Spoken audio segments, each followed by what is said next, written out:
evening. Welcome to Conspiracy Cafe. I'm your host, George Freund. I'm with you now. I'm with you to the end. We always push that end back just a little bit further every week.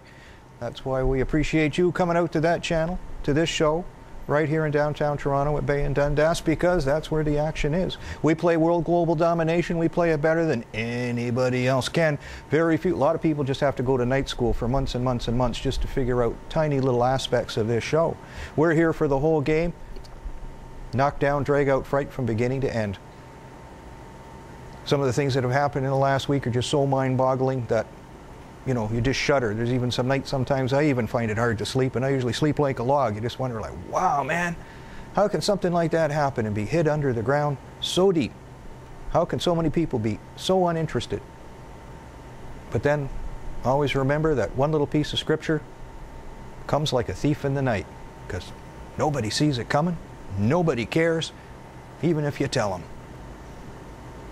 So whatever it is, it's just like there's a small bit of truth, a small reality, and then they just ease back in the chair and fall asleep again, completely oblivious. That's why I like one of my old police partners. He's probably long gone and dead now because he was so much older than me, but you know, he used to call it obliviousness. And it was like it's a religion or a faith or a concept of the human mind, obliviousness. And people are just so happy to live in that altered state. But see, the beautiful thing is we can change the paradigm. We don't have to suffer after the thief in the night comes. We can turn on the lights, sound the alarm, and make the thief run away. That's a lot of power to have, and you can have that power by doing something very, very simple. Turning the channel. Turn off the programming of major corporate mind control media and the corporate bastards who own our governments pretty much like they own their whores. These guys will swing through the hoops and do almost anything. There isn't a day goes by I'm just not shocked. Even a lady today told me, the secret, we have the omnibus bill at the federal level that's getting all the media now, but our provincial government, Ontario government here, has signed off for the summer, but they had their budget omnibus bill too, where they brought in a whole pile of changes to change all sorts of laws completely and totally and give the cabinet the power to rule by decree. So see, we're getting our Greek haircut for the future. It's already pre-planned. All the logs are put in place. So as soon as that economic tsunami comes across the ocean and hits us, they're ready to sell the store, to sell your soul, and to give away everything. The big news here in Ontario is like big Toronto education cutback in the budget, $109 million. Like there were days there'd be people fighting in the streets over something like that. Just razor blade to the budget. Probably never should have got as big as it was anyway, because you're borrowing other people's money to do who knows what. But just cut back, cut back, cut back. You can't afford to live on borrowed money or borrowed dreams forever. Sooner or later, you got to pay the piper. And the piper are the international banksters and gangsters, and they're all lined up to take your living soul. Because that's the ultimate end game. Your chattel. And they're going to scare us and dare us with everything under the sun. But if you know what's coming and you're prepared, you can step aside and not get hit by this economic tsunami, or at least be able to ride it out reasonably well until we get to the other side. And thank God for the fact that we knew it was coming. Some of the big sports in Greece are like dumpster diving. They don't put them in the Olympics yet, but maybe in an Olympics down the road it will be. And the other one is the walk to paradise, where you leap off the roof of your apartment building, and maybe you don't get all the virgins like they do in the jihads, but you just give up the ghost, because yesterday you lived in this artificial world and today they called in the loans. One of the saddest cases was, a man 60 years old, lost his job, couldn't make ends meet, had to care for a 91-year-old mother. There's no government health plans like there used to be. They were all cut back, cut back, cut back, and they're doing the same thing here in Ontario. See, that's in that sneaky omnibus bill. They can privatize everything without even going to Parliament, because we gave them a blank check. Now the cabinet ministers can rule by decree. So if I'm the Minister of Transportation and I want to privatize everything in my ministry, I can do it. Without any input or consent from the public, I can give away all that money to big corporations. And you know why? Because they probably put more than bricks in my pocket, like they did with old Mr. Calvi hanging from Blackfriars Bridge. They put some cash in too. These guys just got the cash, no bricks, to send offshore somewhere nice and sit back in the shade. No one will ever remember their name after all these policies come to fruition. One of the ones for the Ministry of Health is they could privatize OHIP, the Ontario Health Insurance Plan, and put it over to, see, we've got to harmonize because we're going to be the North American Union. So they're going to put this plan over to these health boards like they have in the United States to decide who gets what and how. So when you come in and you're going, oh man, I'm so sore, I got this pain, that pain, well, they do a cost-benefit analysis on you. Well, if he lives, what kind of work could he do after that? So is it worth us investing all this money in a 50-something-year-old car or a 60-something-year-old car, or even worse, we're never going to invest money in any car that's over 75. So if you need an operation, what I've heard from some people already today is you can't get it. We're going to cut you off. So then the whole concept of this old movie, Logan's Run, is where as long as you can live and work to a certain age, Logan's Run, you got out, they killed you early. I don't remember, it was late 20s, early 30s. You used up your shelf life. That's it. You have to turn yourself in for destruction. But Logan, he ran away.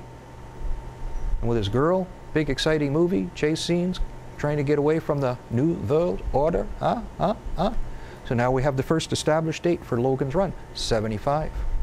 You're too old, you don't get any health care, you die. Too bad, too sad. But the sad part is a lot of people live well into their 90s and they're perfectly healthy. So if you slip and fall in the bathtub and break your hip, why should you be deprived surgery in your 80s when you probably got 12, 15 years left to go after you recover, maybe?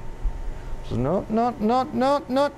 You're retired. We have no need for you. It's a disposable situation. We'll get into that more later with Time Magazine's front cover. Die. Pull the plug on your parents. It's good for the soul. It's good for the state's soul. They don't have to pay anymore. We have to adopt this death culture so we can keep all the people in debt forever and ever and ever. It's amazing. But that's the way these people work. It's very sad. So there's supposed to be something in this omnibus bill that was Bill 55 in the Ontario legislature called Article 28, and that was the thing that gave all these powers to everyone. But because it's buried in the omnibus bill, nobody can read it, probably not even the people who voted for it. There should be no way in hell that there should be something called an omnibus bill. You vote for every little thing independently and individually, and everyone who votes on it should have to sign off on every page that they read it. And if they haven't read it, they should be put in prison for a good few years until they catch up on their reading. And then when they catch up on their reading, they can vote again, and then we'll let them out of prison. Very simple.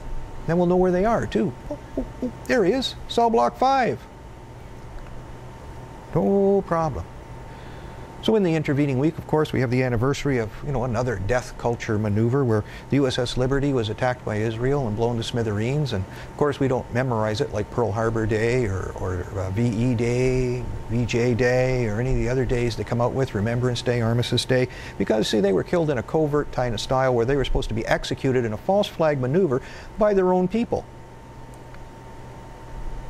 with contract agents coming in to do the dirty work.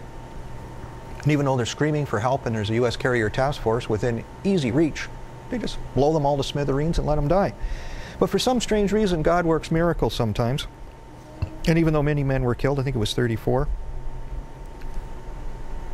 the ship survived, and many of the men survived. A lot of men were wounded. They were shelled, torpedoed, bombed, strafed, napalmed. They did everything they possibly could to kill these Americans. People like a lot of people who listen to this show, just good, decent Americans who believed in the system, tried to serve their country to the best of their ability, whether they're in uniform or not. But the New World Order said, sucks to be you, we're going to wipe you guys out.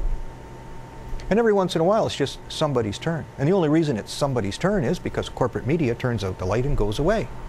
And this becomes a conspiracy theory. So they had the goods on what really happened in the war, who shot first and who didn't, and they knew too much. They had to be eliminated. So they make up a cover story. They thought this was an Egyptian ship of some sort or another. It's clearly marked USS Liberty. It's a Liberty-class ship, one of the most famous ships in the world at the time. They were the cargo ships of choice to go across the Atlantic and all over the world to take war supplies from A to B. You can't say you don't know what one of those are. It's like saying you can't recognize a Ford on an American highway and you think it's an Egyptian camel.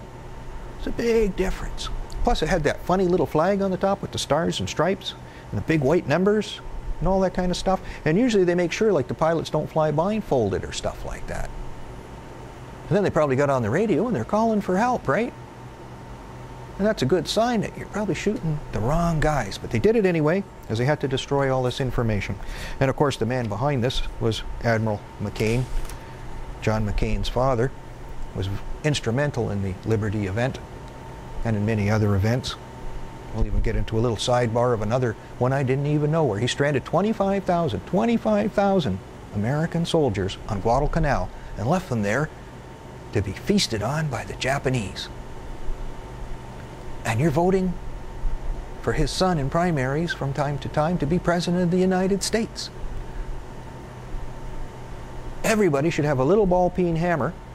Well, maybe that's too rough. Maybe just get a rubber mallet. And you got to bang yourself a couple of times to say, what the hell? And then on the other side, you got the Bushites who fed Hitler and put him into power so you could kill all your children and brutalize the planet Earth, and you vote for the son and grandson of the people who put Hitler in power. Bong, bong, bong, bong. You got to hit yourself with that rubber mallet again until the eyes focus and there's some sense. Because what's the use of living in Disneyland in the dream world if you blow your balls off by getting in some stupid war, or allow your children to get killed, or allow your children to be orphans because their daddy don't come home, because you get sucker punched again and again and again and again and again and again. Wake up! Some people woke up. They were standing in Israel and Jordan and the Mediterranean around Crete, and they looked up in the sky. And it's like, wow, there's wonders in the sky. We see that pinwheel pattern that appeared around Norway a couple of years ago. And some people say it's a missile. Some people say maybe it's not. I find it hard to see a missile flipping around in concentric circles, tight circles, especially when they fly at like Mach 2.5. Big turning circle there. Not like your little, you know, your little compact car or something like that where you can whip it around. Can we show the picture of our missile? Or whatever. So this was supposed to have happened, I believe, on the night of the 8th. About 8:45 p.m. This is the Flaming Chariot, 120 to 180 miles up. There was panic among observers because they didn't know if it was a missile or a UFO. Well, if it was a UFO, I wouldn't be too worried. If it's a missile, and I'm in Israel, and I see an intercontinental ballistic missile coming in, it's like, you know, Red Dawn, Red Dawn! And actually it was Red Dawn, because this missile was supposed to come from Russia. Russia was test firing a Topol missile, they said, and they were firing it over Kazakhstan, which is in the opposite direction. So this gives you a little bit of an idea. They're firing it from this missile launching place here, Astrakhan, and it's going to fly over Kazakhstan in the Aral Sea area. So we'll put that in a smaller map here, but you get the idea that this is going like towards China, right? Now, Israel is in the other direction. By far in the other direction. So how the hell did these people see the missile? Obviously it was aimed at Israel. And why would Russia aim a missile at Israel? Because they're probably telling the New World Order, hey baby, we don't like what's going down. You're muscling into Syria. You want to start a war with Iran. You're trying to take over the Middle East. You know, we're not too happy with that. We think that's big, big, big mistake on your part. So this is a little bit of a close-up of the missile. Almost looks like a spiral galaxy, or, you know, whatever. But you really got to take control of the information. This should be like an international story, maybe. Like even an idiot from the newspaper could probably say, well, let's see, Israel's in that direction and Kazakhstan's in the other direction, so that means Russia really fired the missile at Israel. But no, no, no, no, no, no. See, you can't hear that. You can't figure that out. You can't find that. It's not allowed. Some of the things that also are very disturbing is sometimes alternative media just drops the ball. So I didn't follow this story on, you know, some of the other larger volume shows to see, you know, how far they carried the ball. Did they catch on about this? Like RT television, of course, did. But, you know, did other people pick up on it and take it further and start to realize, you know, first they just did the dead end story, and we'll play a video from the dead end story. You see here, we're going to do the launch of the missile. I found this on Alex Jones's InfoWars. Hopefully it's still there. And we're going to see this go. So are we able to see that there?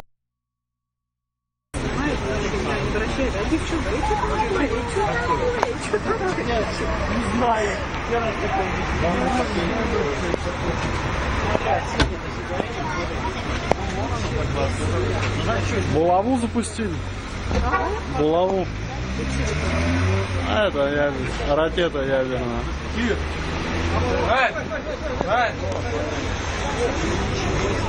Ну вон полетел, смотри.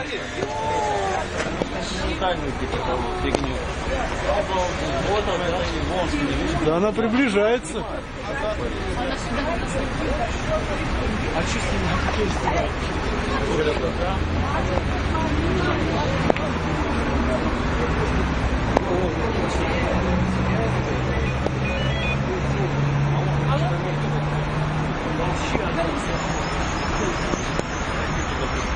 Да, сейчас.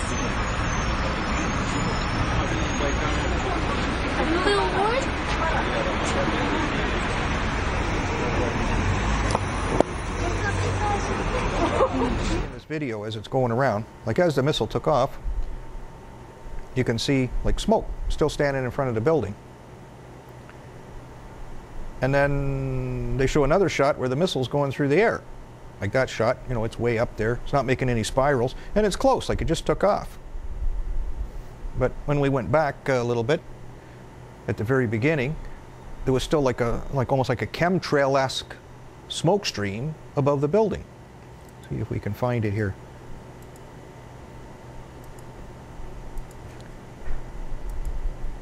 So this little gadget here, this smoke screen, just seemed to stay for a while. For whatever reason, I don't know, but it did tend to stay, and that's a little bit confusing. Yeah, we can go back to my ugly mug now. Good stuff.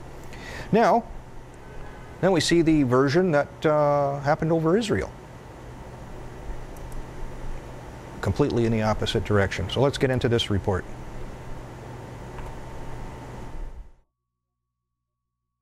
Place near the border between Israel and Lebanon. An illuminated object emerged in the night sky and began to spiral for several minutes, attracting thousands of puzzled onlookers. A similar sight was witnessed in Norway in 2009 and turned out to be a failed missile launch. Well, most experts believe that's what was seen over Israel, despite some people convinced of extraterrestrial activity.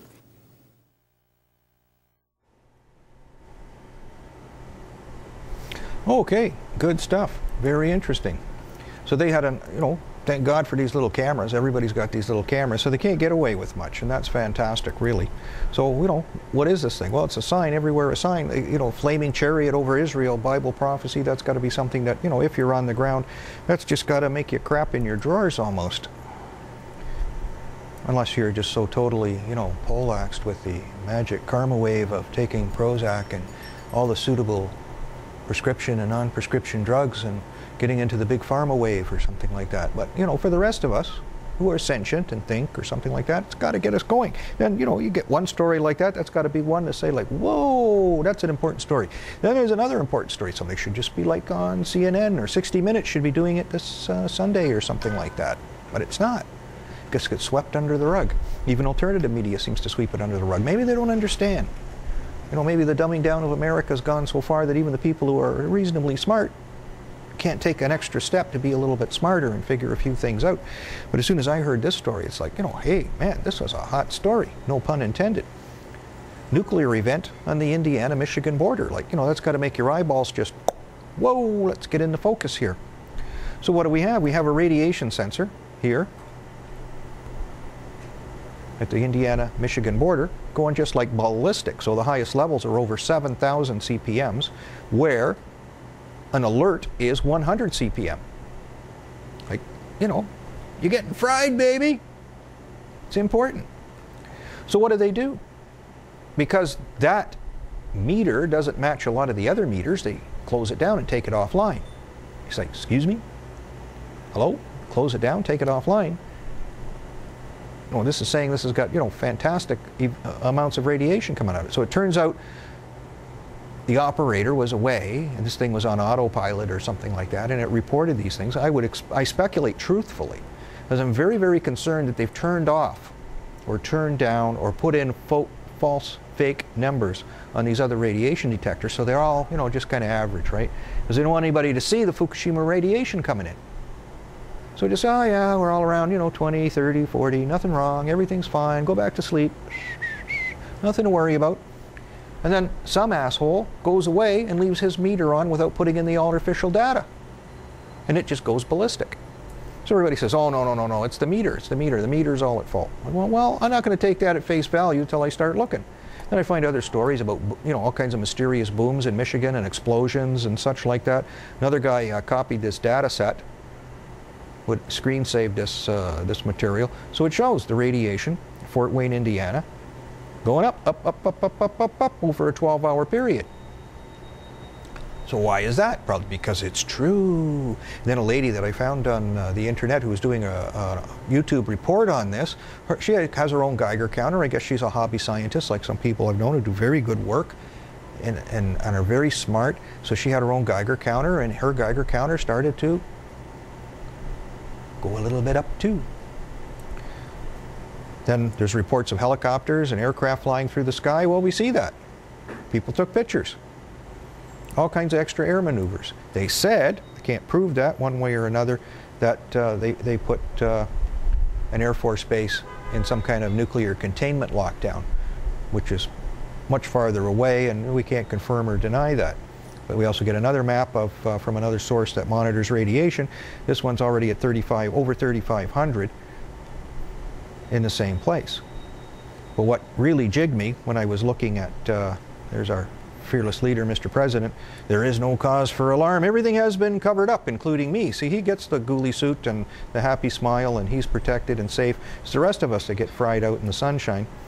So this young lady started talking about, how the wind, she did the weather as well as looking at the radiation, was coming from Palisades nuclear power plant. And then right away I go, power plant. Yes, yes, yes. Maybe there's something to do with the power plant. So I did find the other power plant on the other side in Ohio, leaking, had a leak, has a notorious history. Notorious. So let's see here if I can switch back to my mug, and then we don't have to look at my emails. There we go. Who is that guy? Let's see here. I believe that's this one here. Let's have a peek.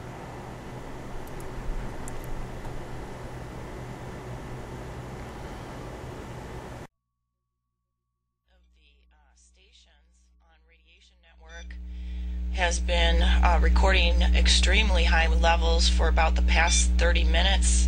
This number was as high as 7,000. At one point it's gone back and forth anywhere from 2,000 to 4,000, 5,000. I haven't seen it up to 7,000 yet. Again, let me refresh the page.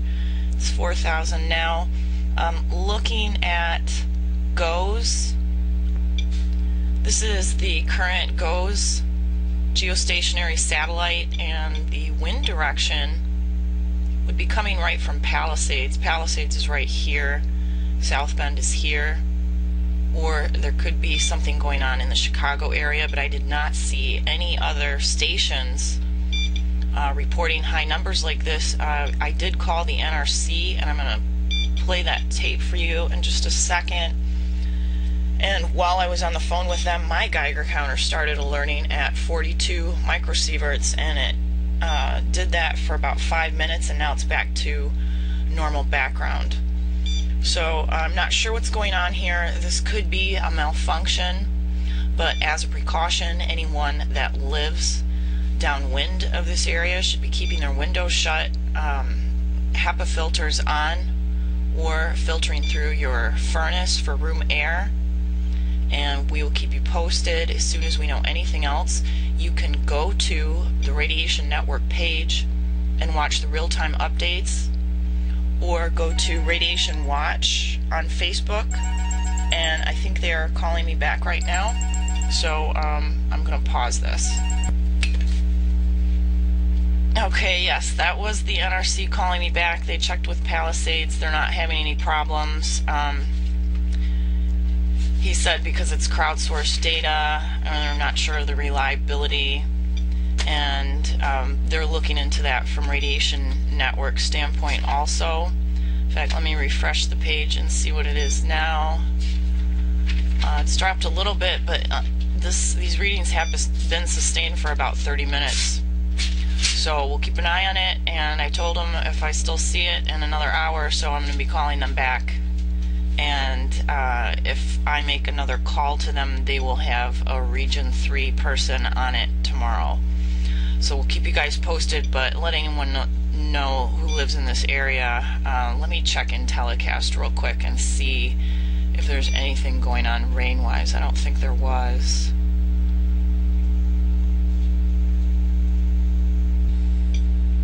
Looks like very little in the way of precipitation. So we'll keep an eye on it and we'll keep you guys posted. Stay safe.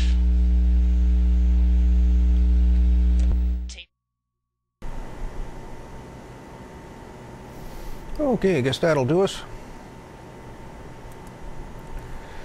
So that's the absolute beauty of a citizen reporter, someone who has skills and abilities, and uses those skills and abilities for the benefit of their fellow human beings.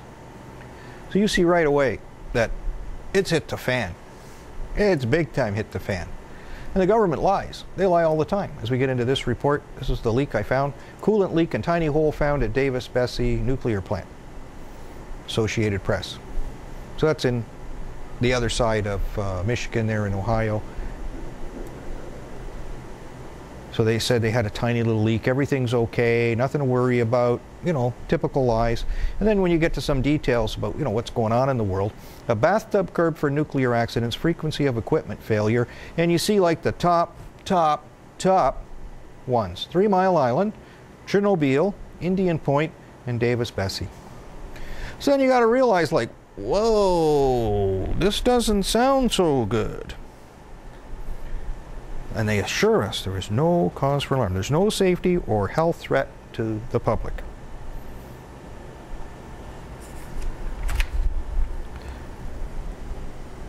So the equipment reported a pin-sized leak, they say.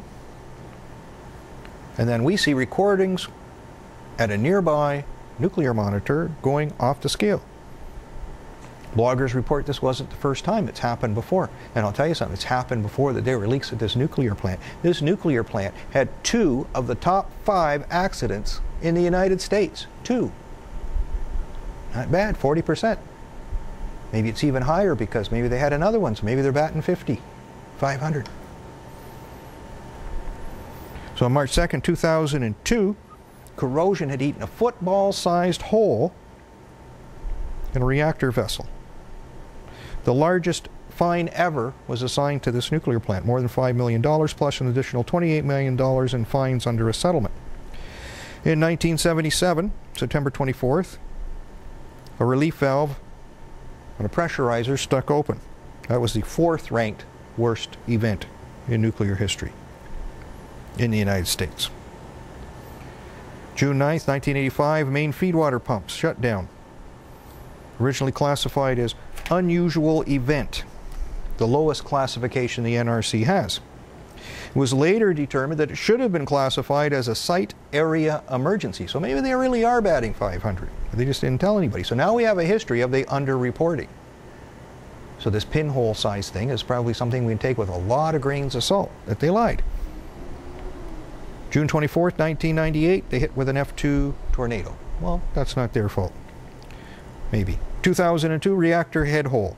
Borated water that serves as the reactor coolant had leaked from cracked control rod device mechanisms directly above the reactor and eaten through more than 6 inches of carbon steel reactor pressure vessel head over an area roughly the size of a football.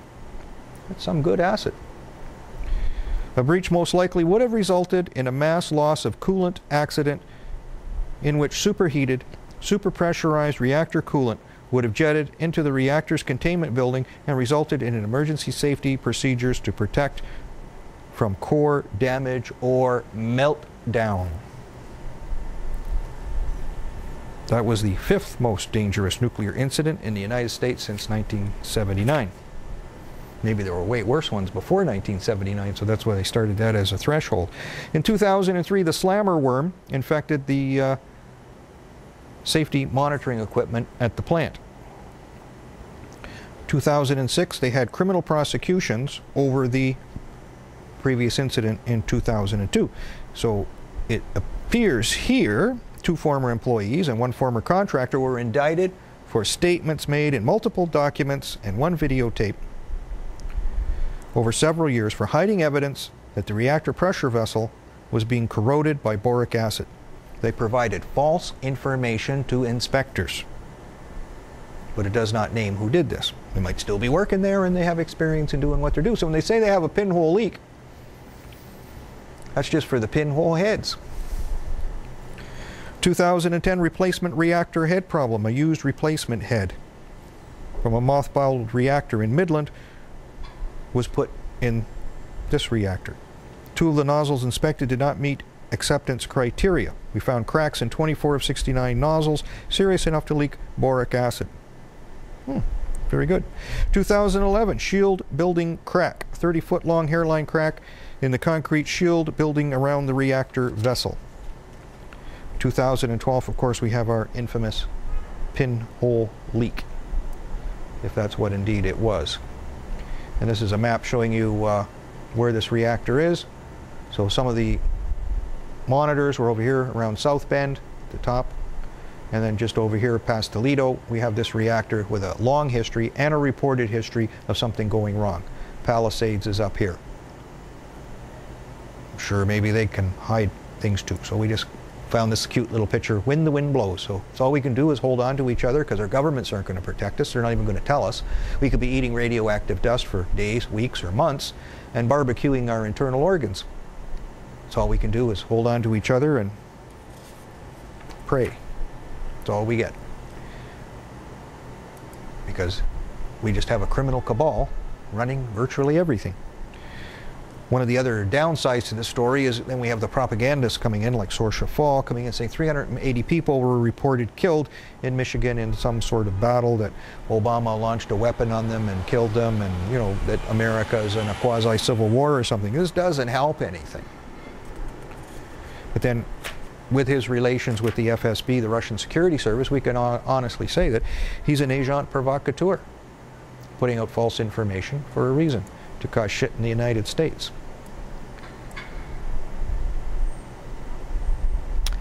Oh my other video has disappeared. Isn't that a shame? So I had another one with, let's see here, I think I linked it through my my website. It's amazing. One of our other reporters had stuff go missing too frequently. So since I'm opening them anyway, I guess I can find it again quickly and hopefully play it for you, because we have a news report. Now let's see if that's the one here. Here we go. So this is a news report about guys hearing the booms. A lot of people are trying to say it's crapola or something like that. Maybe try to get it on a YouTube version so I get a better shot at it. We can have some sound for me, and away we go. The area are reporting hearing and feeling some strange things last night and this morning. We've been receiving emails and Facebook messages from people in both Kalamazoo and Calhoun counties wanting to know what caused it. News Channel 3's Ryan Duffy went to find out what it was. He's live now with more. Ryan. Aaron, just about everyone talking about this on Facebook or people we talked to directly say pretty much the same thing. They heard a loud explosion like thunder, but the skies were clear and then the ground shook. The sound was so loud, John Newenhouse was sure something blew up in his home. It was like an explosion, and there was no doubt in my mind something blew up in the basement. I mean, the house just violently shook, so I quick ran downstairs and there was nothing going on down there. So he ran outside and saw this. 2 large trees in front of his house snapped in half and laying across his driveway. So I ran on the other side of the trees, really expecting. I paused this, and when you look at the channel 3, you're going to see a time above. Okay, now look at that closely. It's a little small, but it says 5:06, 11, and 9, right? 9/11, with the all-seeing eye, of course, of CBS, and 3. So to have the multiple of 3 9s, 3 11s, 33 degrees of Freemasonry, the inverted cross, 999, that is the textbook signature of the New World Order to say, this is our business. We did this. If you have eyes to see and ears to hear, they tell the whole world, even though it was a local story as opposed to an international story. Let's continue. There's absolutely nothing over there. He called the Ostramo Fire Department, but they didn't find anything either that might have crashed out of the sky. John's neighbor also told us her house shook at around 8:30 this morning. And although he's the only case of actual damage, last night there were other explosions reported in Calhoun County. Centered around the Union City and Burlington areas, dozens of people there posted on Facebook that they heard a boom and their houses shook at around 10:30 last night.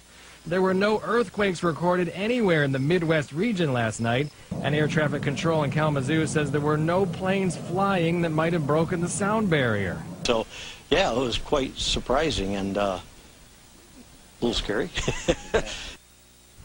And we are continuing to look into this. The Calhoun County Emergency Management Department says it has received these reports but doesn't have any explanation. One of its theories was it could be powerful fireworks, but this being heard in such a large area, that probably is unlikely. Reporting live, Ryan Duffy. News. Okay, a little bit of truth buried down the memory hole, retrieved by us and kept handy. So what really happened? Do we get to have the full picture? Probably not. We can only dig as far as we can dig, but at least we get it started. What's one of our other little things we should, think would be international news or news? Some people are picking up on it. Mr. Duffy, that writes for Veterans Affairs, is. So I call this one Man Your Battle Stations for Fukushima too, because I seem to be the only person who have connected the fact that this Japanese ship called the Chikyu keeps drilling into the plates off Japan. So when it was drilling off the plates, when I discovered this in 2010, I said, and our shows are hopefully archived here somewhere at that channel that you can use the little search and go back and find these things. I don't have to eat my words there. This ship will cause an enormous event off the coast of Japan. So, not a bad guess. Not a bad guess. A little bit later we had Fukushima. We had this massive earthquake. But I said that years ago here and, on the other side of the room that this was going to happen. I had a bigger table at my disposal too. But, I remember it very, very well. Because these pressure plates at the bottom are just so severe. So if drilling into it isn't the problem, the fact that you leave the borehole or the drill hole does leave it open for someone to come along and plant something down there, like a nuclear device or some type of explosive, to vaporize a lot of rock and cause one plate to move rapidly over another plate and create an earthquake or a simulated earthquake. Very easily done. And no one would ever know, because you can have these guys drill the holes and go away, and then you come in with your remote submarines that they can go to the bottom of the Pacific in and plant your little jewel down there and just disappear into the woodwork, and then something happens and no one can relate A to B or B to A. So where we're having this drill going down is here on the Japan Trench, just pretty much off the coast on the same side that Fukushima happened. And you see it's drilling into a large ridge of these two plates. There's several photographs here that just show you the magnificent ledge that we're on here. And then this one is underground to show you how one plate's rubbing on another plate. So if you blow away a lot of territory here somewhere, and then this North American plate just rapidly goes over the other plate, bingo, you've got yourself an earth-shattering event. And in one of the movies that we've played or have posted on the site, we talk about something like that. It's early 60s or something like that, but it's The Crack in the World, I think it was called, but great conspiracy movie about the fact that they're drilling a giant hole through the mantle, putting an explosive down there to do their little mayhem with unexpected consequences. This one in the movie, for effect, cracks the earth in half. And this giant ridge just keeps moving, moving, moving, moving, moving. So that's probably a little grandiose, but it's almost like what happens today. I think they just make earthquakes as opposed to cracking the earth in half. We have to try harder. This is Chikyu. This is the drill ship. Nice little schematic of what she can do. She's drilled some of the deepest holes in the Earth's surface from the ocean. It's absolutely amazing, the technology that they have at their disposal. Part of what happens with this that makes it a conspiracy is when they put, this is the data accumulation from this research expedition. So they have what they call these J-core databases, which are shared broadly over many different fields from different types of scientists and whatever. They all have independent access to this J-core of data, and of course if they have access to it, well then obviously the intelligence agencies and the military have access to it too, and they can access and use this data without the knowledge of any of the other parties that are tapping into this data mine. Mr. Duff from Veterans internet site, he's come up with some reports on this too. Gordon Duff, senior editor. Now I'm the only editor here, but he's come up with some material to suggest that there's dates involved. He's naming June 21st, June 22nd, or possibly August 17th. And maybe he works with the intelligence agency, so maybe he can say these things.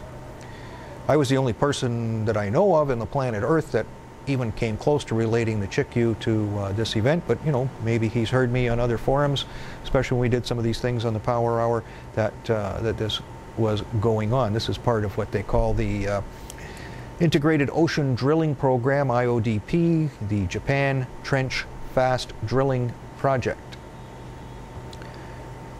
There is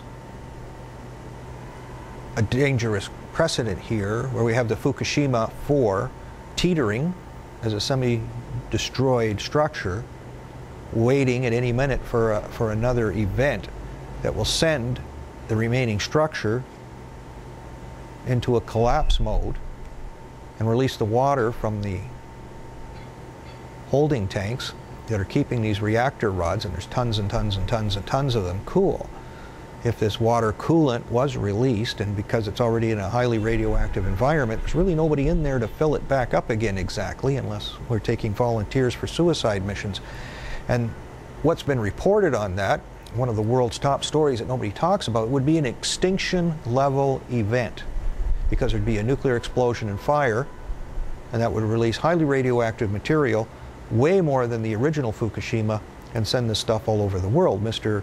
Duff also says this would be an intentional attack on the United States of America, and I can't disagree with that. The hard part is to figure out exactly who's doing it. Is it our inside Kabbalist and dangerous people? Is it something coming from a third party? Is it the Russians? Is it the Chinese? I can pretty much be rest assured it's definitely not the Japanese, because they got to eat this stuff. Or as a previous blogger has pointed out, were bombs put at Fukushima, where this was actually damage committed by Israel because they had contracts to work on the Fukushima reactors, and they put these large cameras of some sort that are pretty much the size of nuclear weapons in place. That could be very, very, very well true. Mr. Duff also goes into some sort of story, which is almost like a fantasy story, where he says this German submarine that was supposed to allegedly have had a nuclear weapon on it that shipped out of Germany, brought this device to Japan. And I find that hard to believe, one, because the submarine involved wasn't German, it was actually Israeli, and it just doesn't make sense that they could be transshipping this weapon to the other side. These diesel-electric submarines are great, especially the latest versions.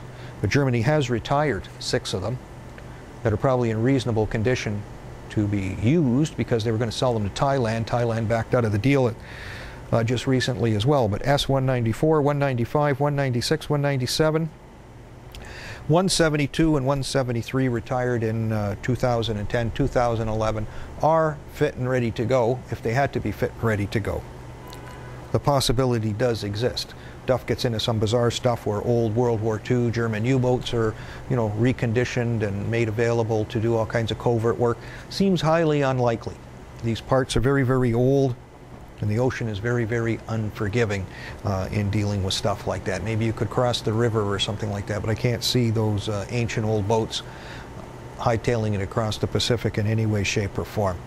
But there was something that this little reporter has brought to the attention. See, maybe I can blow that picture up a little bit. But, of course, we did cover that ship, the Thor Liberty, that was in Finland. Had some kind of weapon shipment, Stinger missiles, lots of explosives. and just kind of like disappeared off the radar screen. Ultimately, it went to China, and it arrived at China, been there for some period of time. It's still sailing in the East China Sea. Maybe I'll post this on a blog later, but as of the 13th, at 16:29 UTC, it was there. And then, of course, now that it's off the radar screen a little bit, that nobody's caring about it, it had a whole pile of positions reported that I've saved, so it had been around that area for some period of time. And of course, Chikyu now is off Japan, so you know, we have them within a reasonable degree of sailing time, being close to each other. If Thor Liberty did transship a nuclear weapon all the way across the Pacific to hide out in China or in the vicinity of China, maybe to rendezvous with Chikyu or some other vessel who's going to hit to the drill holes, and some of the other drill holes are further south, clearly marked and laid out for anyone who could come along and use them. But it just seemed kind of funny. And Chikyu went under the radar too, like its position wasn't reported for like 19 days or something, so this is an old thing, so they weren't reporting its position on a regular basis. It could very well have rendezvoused and made contact with Thor Liberty's cargo. We didn't forget. We never forget. Sometimes we don't have enough time, but we don't forget. Because these events can be extinction level events. And the only way to stop the extinction is to turn on the lights and expose all the cockroaches that do all this dirty work. And nobody's going to do it much. We have some pale imitations, but nobody's going to really sit down and do it. And that's why we got to thank a lot of our listeners who ponied up to the plate and sent some donations our way. We had a few on PayPal, and we had our big donation from Europe, and that's keeping it going. You enjoy breathing? Support the show. You tuck your children at night, you don't want to see them go up in a nuclear fireball? Support the show. Because I'll say it, I'm not afraid. Anything we can turn the lights on for, there's no them and there's no us, there's just us. And even them that are stupid that want to hurt us are stupid, because they're only hurting themselves. But the only way to stop them is to have a channel to change to that will take on these hard and fast issues and just shove the pie in the New World Order's face and go, eh. Because there's other issues coming along too, just as important. They're setting us up almost on every front, continentally if they can, to teach us some heavy-duty lessons. See here, maybe we can continue a little bit on London cover-up. This is an article, you know, that I found goes into a great deal of detail on the nuclear waste that was left at the Olympic site. It's absolutely scandalous. London 2012, a rubbish Olympics. Most of the rubbish associated with the contamination remains under these venues because they couldn't move it. You need special permission to take the nuclear waste and send it somewhere else. Well, they can't get that. So what they decided to do was just keep it at that site and rebury it. So by reburying it, well, it's not an issue anymore. We don't have to get permission to move it.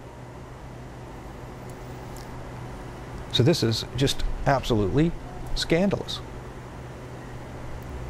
If I can find one of my research notes, I can get some diagrams for that, but bear with me. So one of the details of this is authorities ignored the possibility of widespread contamination. Significant quantities of radioactive contamination were unknowingly, I doubt that, excavated and spread around the areas of the site. Documents acknowledge that further contamination remains buried beneath the stadium, as we've said many, many times before. Highly sensitive monitoring detected a small amount of low-level radiological finds in the soil in the area. They said it was no risk to public workers. Excavations at the main stadium site were virtually completed before any radiation monitoring or protection measures were introduced. History as a high-risk, unregulated private landfill. Radiation was detected in the excavations in November 2007 and no action was taken. And it is not made public. Only in February 2008 were the relevant authorities alerted and remedial and protective measures started. A delegation from Beijing brought detection equipment, and it was registering off the scale readings, just like we had in the Michigan-Indiana border, just to the moon. Mysteriously, high levels of background radiation had been consistently recorded. So this is bad for PR for the Olympics. So of course they bury all this stuff. They bury the facts, they bury the truth, and they bury the radioactive material. The spin doctors play down the fact that 7,000 tons of radioactively contaminated material has now been reburied at the Olympic site. The waste material that could not be disposed of at any landfill in the country, even at special radioactive waste repository at Drigg. Reburying it on the site was a gamble, and they took it. It has great proximity to the waterways.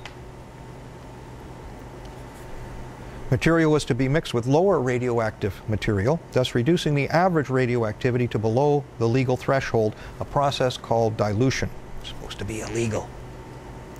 Any future excavation work will require special precautions, and any excavated material is to be treated as contaminated unless proven otherwise. Potential bidders for the media center after the Olympics, when you want to buy it, get a codicil in their agreement. Contaminants are likely to be present in many forms. For example, solid, gaseous, liquid, as well as deleterious forms, asbestos, and therefore future works should have to be taking into account this possibility. Remnant ground conditions may be hazardous in nature. So they're telling anyone who's going to buy this stuff afterwards that basically you're buying a disaster area. And then, you know, we just have to wonder, because here's a map that shows, we showed this before, some of these radioactive sites, the fact that they're, you know, in this area here, right next to the venues. This is the broadcast center. This place is a radiological nightmare. So the big vault is right about here, just close to the Olympic Stadium. This stuff also is giving off methane gas because of the other material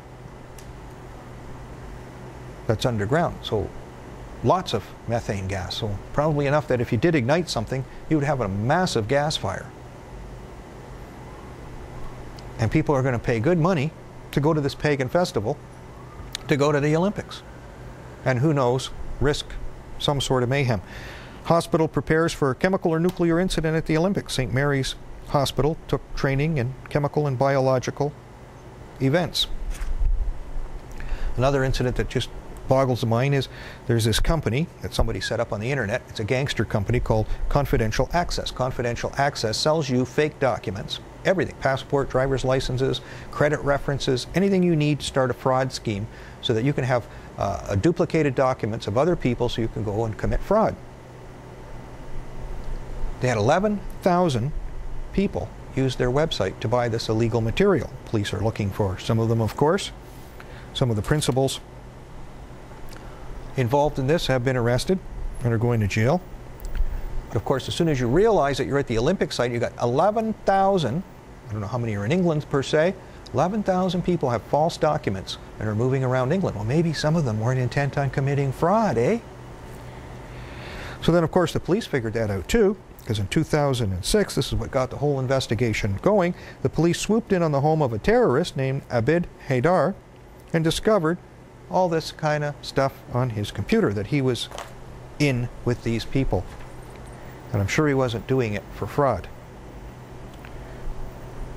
Then we have another chap, Nick Pope, worked for the British Ministry of Defence, saying this could be the fake alien invasion time. So, and they're also getting up to prepare to fight the aliens just in case the aliens want to set off some sort of nuclear material at the Olympics and get it all going. Because you have to bring in this New World Order, right? So the way to bring in the New World Order, of course, is we have to have some sort of conflict, some kind of conflagration to panic and scare everyone because they're uninformed. That's one of the big reasons they panic and they get scared and they give away all their freedom and their liberty, is because they could never expect that anything like this would happen. They can't think tactically, strategically, like a military person or an intelligence agent to know what's happened. We never taught that in school. One of the areas we're going to go into, which is just totally bizarre, is this song, a very common song called Jerusalem. They sang it at the royal wedding. Originally it went out as "And Did Those Feet in Ancient Time," a short poem by William Blake. used in the epic that he wrote, Milton, a poem, collection of writings known as prophetic books. These prophetic books can be dangerous. That was back in 1804. It was published in 1808. Now it's called the Anthem Jerusalem because it was put to music by Sir Hubert Parry in 1916.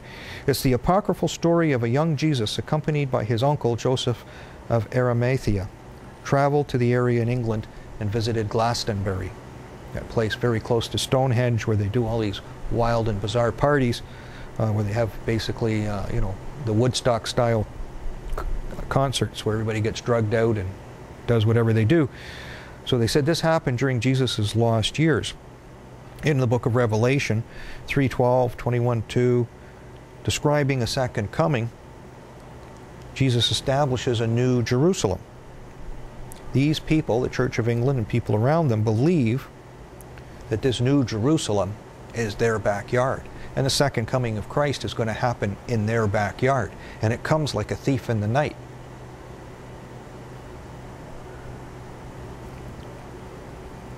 They'll create a heaven in England, in contrast to the dark satanic mills of the Industrial Revolution. And what is the Olympic Park? The dark satanic mills of the Industrial Revolution, where they buried all the refuse of nuclear material and other material that is causing this methane gas to leak. So let's play our little video here. And Solomon determined to build an house for the name of the Lord, and an house for his kingdom. And Solomon told out 70,000 men to bear burdens, and 80,000 to hew in the mountain, and 3,600 to oversee them.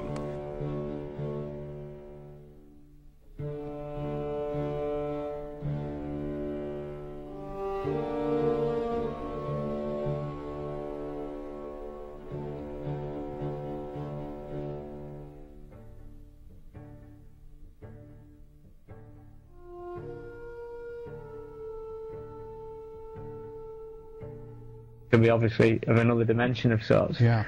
But basically, like, you've got this Zion street map that's fully biblical in every way, and you then decide. Well, I decided to pick up the Bible. I don't normally pick up the Bible. I'm not that type of person, but basically picked up and went to the book of Mark, and I decided to go to the chapter 11, verse 11. Mm-hmm. You know, the old 11:11. Yeah. We got this passage here. Then Jesus went into Jerusalem and into the temple and looked around at everything. Since it was already late, he went out with his 12 disciples to Bethany. So we've got a mention of Jesus entering Jerusalem. Yeah. Which is obviously Zion's the New Jerusalem. Mm-hmm. And it says that since it was already late, he went out with his 12 disciples to Bethany. Right next to the Olympics 2012 site, down a Roman road, is a place called Bethnal Green. Mm. Bethnal Green, Bethany, sounds the same, pretty close, you know, not too far off. Yeah. Bethnal Green is 3.3 miles, 33 degree Masons and everything, 3.3 miles from Charing Cross, the centre of London. Yeah. So symbolic and numerology and everything that goes with it.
Okay, we're back. Sorry about that. We had a little ex parte break here in the trial. But as you can see in this video from Rick Clay, deceased, probably murdered by the New World Order, that he really hit the head on something. This is such a deep, dark part.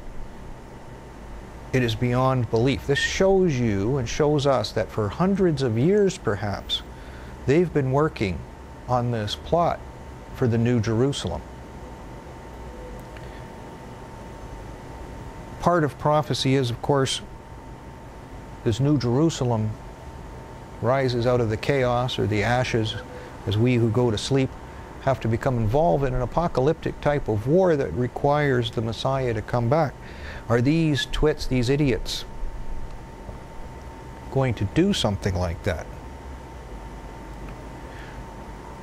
So would to God that all the Lord's people were prophets. Numbers 11:29. That's a difficult job. That's a job I've been assigned. It's a very, very difficult job. It's one that can clear out a room very, very fast, is when you prophesy to people about what's to come. And you do it accurately.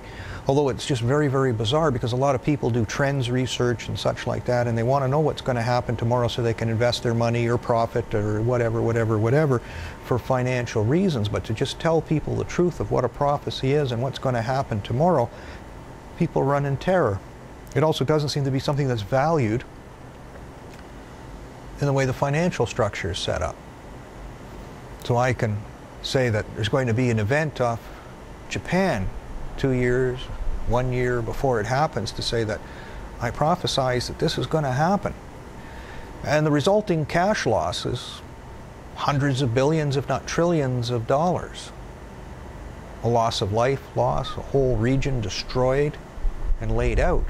But for some reason that doesn't seem to have any value to anyone. I can say there's going to be a terror attack in Washington and someone's going to use a model airplane to attack an important political figure a week before it happens.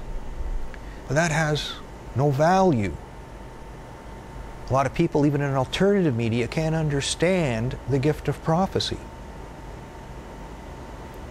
God gave me that gift. I didn't ask for it, didn't even want it.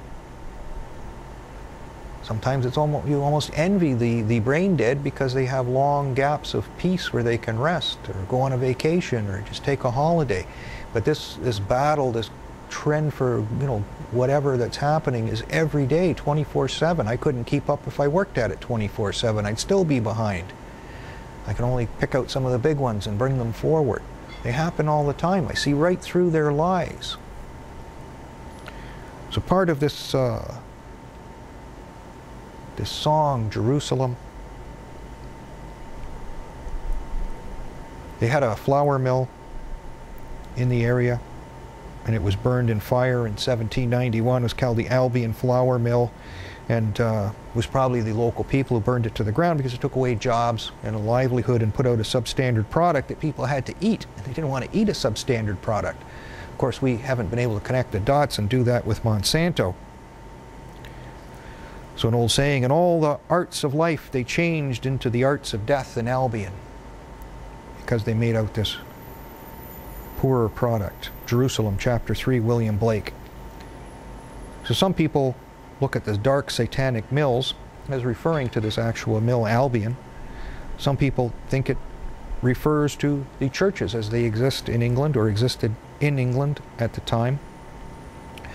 One of the other little factors in the dark satanic mills is in the megalith that the author wrote. He has those words next to like a drawing, an illustration, a pen illustration of something very much like Stonehenge, close to Glastonbury. And I'll have to keep that image to put on the blog. I'll have to write about this. This is a very in-depth one. It's going to take a little bit of time. So in his poem, the starry mills of Satan are built beneath the earth and waters of the mundane shell. The starry mills of Satan are built beneath the earth and the waters of the mundane shell. What do they call a stadium, like an Olympic stadium frequently? A shell? because it's a different type of structure than most structures. It's open, like a shell. And beneath are the radioactive elements that are buried, and possibly even other things that may go pop in the dark. To mortals, thy mills seem everything, and the harrow of Shaddai, a scheme of human conduct, invisible and incomprehensible. So the plots of the New World Order, of the brains behind the planes types of things, are invisible and beyond the comprehension of the average person. They just can't understand. Even when you explain it to them in clear and precise language, they still can't understand. Because I guess their brains have just been programmed that way. They can't discern and they can't ask questions. And that's a terrible shame. So of course he says, bring me my chariot of fire. So in 2 Kings 2:11, Elijah is taken directly to heaven. And it came to pass, and as they still went on and talked, that, behold, there appeared a chariot of fire and horses of fire, and parted them asunder. And Elijah went up by a whirlwind into heaven. And what is the famous movie of the Olympics? Maybe a lot of the younger crowd haven't seen it, and it shows our age now that we remember what we can call old movies now. The 1981 classic, Chariots of Fire, a movie about the Olympics. The Chariots of Fire. The green and pleasant land has become a collocation identifying English landscape or society. In another part they talk about revolution, forced to resort to cloaking social idealism and political statements in Protestant mystical allegory. Blake, the author, was an outspoken supporter of the French Revolution, his desire for radical change without overt sedition. He was charged with high treason for having uttered seditious and treasonable expressions and acquitted in his day. Prophecy for Blake, however, was not a prediction of the end of the world, but telling the truth as best as a person can about what he or she sees, fortified by insight and an honest persuasion that with personal struggle things can be improved. Sounds like I've walked down that trail a little bit. Blake wanted to stir people from their intellectual slumbers, the daily grind of their toil, to see that they were captivated in the grip of a culture which kept them thinking in ways which served the interests of the powerful. Things haven't changed much. He stressed the importance of people taking responsibility for change and building a better society in England's green and pleasant land. It is our responsibility, it is our duty to do these things, even today. Little known during the century which followed his writing, an anthology verse, The Spirit of Man, edited in Great Britain's first poet laureate Robert Bridges in 1916, reintroduced his poem. It was supposed to be used for the military in 1916 to support the war, because things weren't going too well on the front. Many British soldiers were being killed, and they wanted to have a patriotic song, so they put this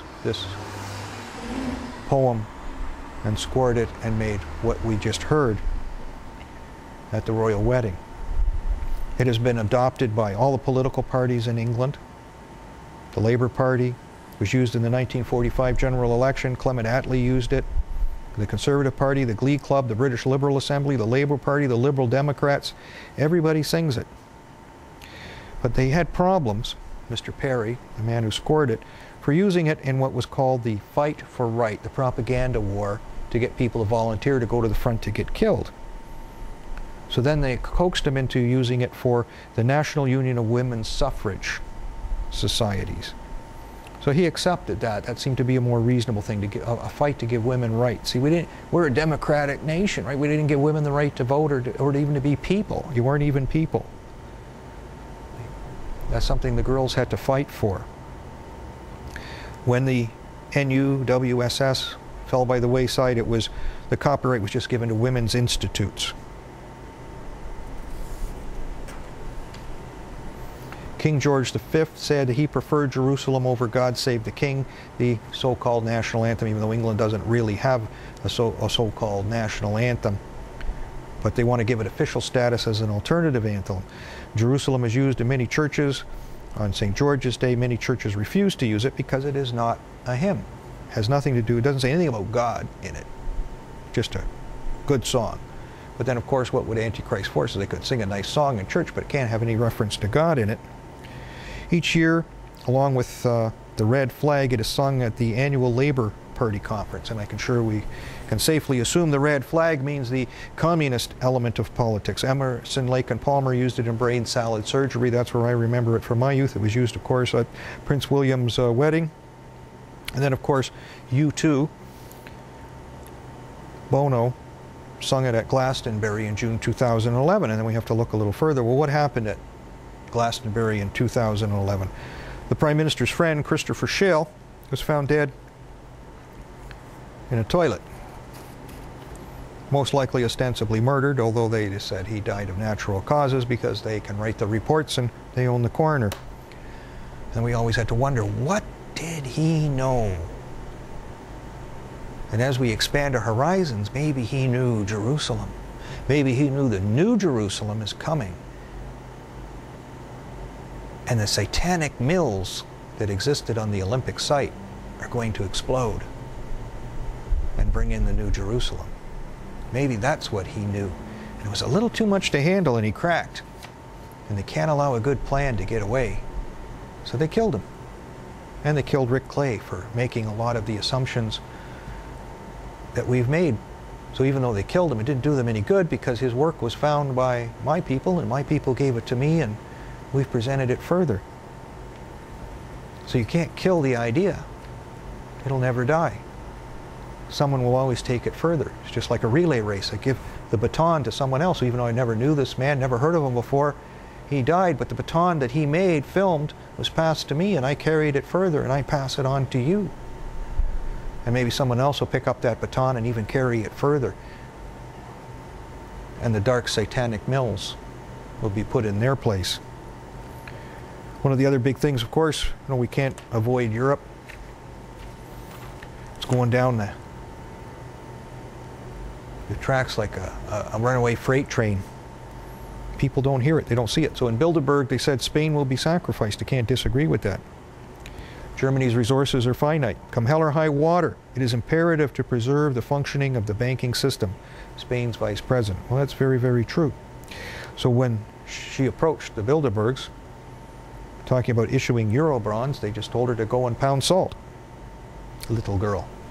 So they didn't take it very seriously. Euro bonds are guaranteed by Germany, and Germany isn't going to bear the debt burdens of these other countries. Why would we want to save you? If Spain has lied about the depth of their financial troubles, your banking system is worthless. You don't have any equity. So the answer is a resounding no. And that tells the rest of us it's time to push the alarm button. Deposit money is fleeing from Spain. It was announced at 66.2 billion euros in March. Flew the coop.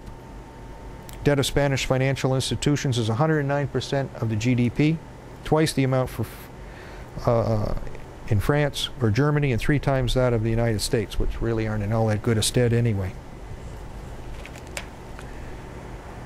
Banco Santander has an unpayable debt of over 800 billion euros. 800 billion euros.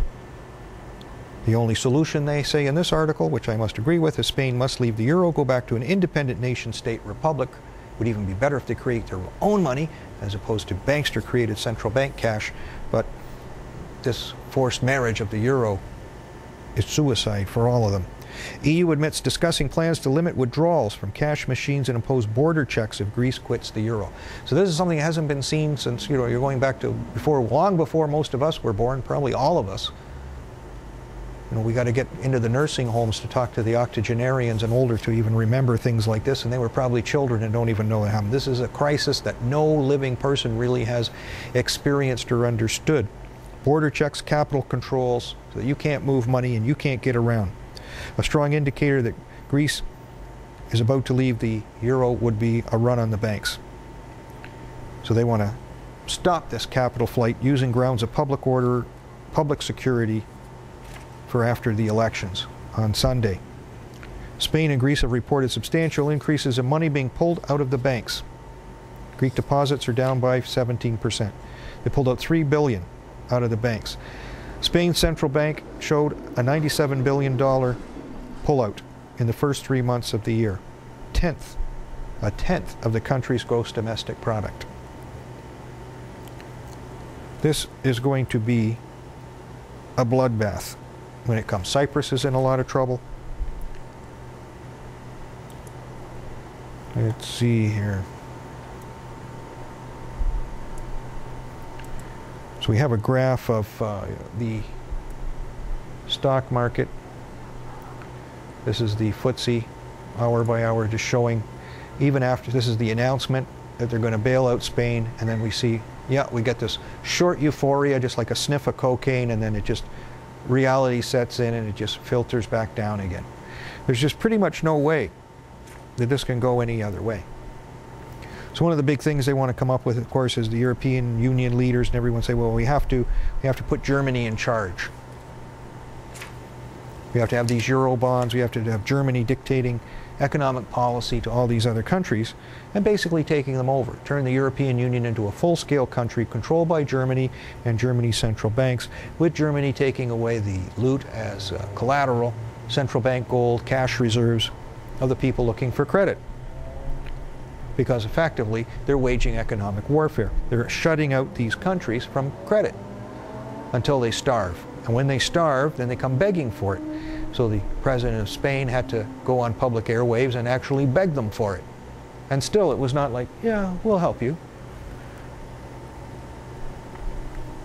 They just make them beg.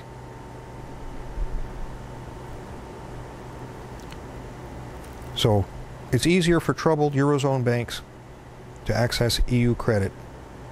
They talk about competitiveness again too, because all this competitiveness just means, like, competition usually means destruction. Stephen Harper, he talks about giving Europe the tools, giving Germany the tools, so that they can be the New World Order in Europe. Everybody seems to be going in that direction, talking about that kind of stuff, to give Germany these tools. Angela Merkel talks about that too. Actually, I heard a good joke today about Angela Merkel, so you can't go wrong with a good joke, especially with dry topics like this. So Angela Merkel goes to Greece. She stops in at customs, and the customs officer asks the usual question. So one of the questions he asks is, occupation? And she goes, no, I'm only going to be here for 3 days. So Germany isn't going to occupy Greece. Not yet, but in time they will. Because one of the main crisis points is they want to get all these nation states on their knees to surrender their sovereignty. It's not the states surrendering their sovereignty. That's the big thing we don't catch on. It's we, the people. The people, we're surrendering our sovereignty so that they can take over us and turn us into debt slaves, because we're bonded debt slaves. That's why we have these social insurance numbers and such like that, because we're bonded debt slaves. That goes back to the 30s when we went bankrupt before. They put the living population in bondage to the bankers, and we're sold and traded on international markets as well, even though we don't know it. We think we're free, but we're just better slaves.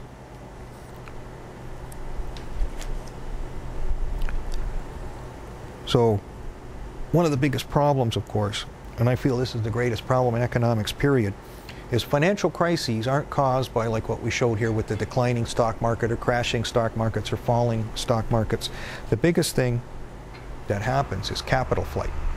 When we have capital flight, that creates the power vacuum that causes everything to collapse on each other. And in the 1930s, we had capital flight being the cause of the Depression. It had nothing to do with the stock market crash. And the reason for that is the hidden history. Wall Street was sending their money to Germany to finance Hitler. I think it was 70%, Anthony Sutton said, that of Wall Street, New York's money was going to Germany to finance Hitler. Well, if we got 70% of Wall Street's investment dollars here at that channel, we'd be one of the biggest corporations in the world, if not the biggest corporation in the world. And nothing could stop it, even if we were bumbling fools. So it's the capital flight that broke the American back. All this money was sent to do the dirty work to get the oil wells back from Stalin, and American people had to suffer and suffer and suffer. So after they starved you, then they sent you into a war to get killed some more. And still, people don't want to wake up and smell the coffee. So barring an accident like Lehman Brothers, they feel the division between debtor and creditor countries will become permanent.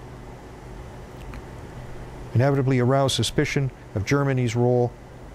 This author says it's quite inappropriate. It is not a deliberate plan, but a lack of a plan. And I disagree. I think it was a deliberate plan. It was a deliberate plan that went back to World War II. They keep talking about the strong Europe, the strong Germany, the strong central bank to control all the other people. The only way to get them out of this burden, of course, is to reduce the debt burden and stop borrowing. You can't live on borrowed dreams. I can't go take my credit card out after tonight and just go blow it everywhere. Sooner or later I've got to pay the piper. I can't live beyond my means. I can't do it. A family can't do it. A company can't do it. And sure as hell a country can't do it. Because once you start living beyond your means, sooner or later you have to pay the piper. The only way to get out of this mess is to do the good thing. And the good thing is we have to create our own debt-free money, a country asset type of currency. And if we don't do it, we're done. So one of the blogs I put up too, just to say, D-Day, 1944, 68 years, victory turned into defeat. When I read about the Canadian Prime Minister saying that we have to give Germany the tools and let Germany lead Europe, I said, that's what we fought World War II over. That's what we fought World War I over. We got 120,000 plus boys buried over there. And you're going to give up the war to them. That's the whole way the Bilderbergs work. They have infiltrated us to win the war that Germany couldn't win on the battlefield. They're winning it in the boardroom. All those guys died in vain. Because our son, our hero, our Schicklgruber Prime Minister and all the big business cohorts, the academics, the banksters, the politicians are giving Germany the victory. Hjalmar Schacht said that to Hitler. He said, use bonds and bank loans, not bombs. And trap them in debt and make them beg for you to be their master. They'll do it. But Hitler had other tasks. So this map of Hitler's Germany, as it expanded in war, looks pretty much like the European Union today that they want us to get into. There's no mistake. There's our Prime Minister Schicklgruber talking with the French leader, Francois Hollande. And then we see the darker aspects, the conspiracy aspects that are well documented here. You click on the links and you can learn a lot. But this is Prince Bernhard of the Netherlands, the founder of the Bilderberg Group, meeting Evita Peron, who was the trustee for all the stolen Reich Bank loot. This is a document showing Martin Bormann's accounts. He was Hitler's #2 man in Argentina, showing the money trail.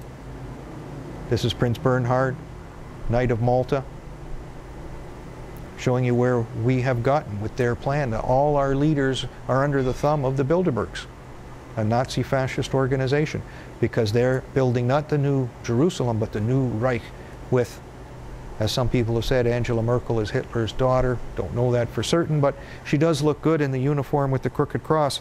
It is by design. There is no mistake. This was a well-orchestrated plan to take over the West, to get revenge for Germany's loss in World War II, because they had staying power.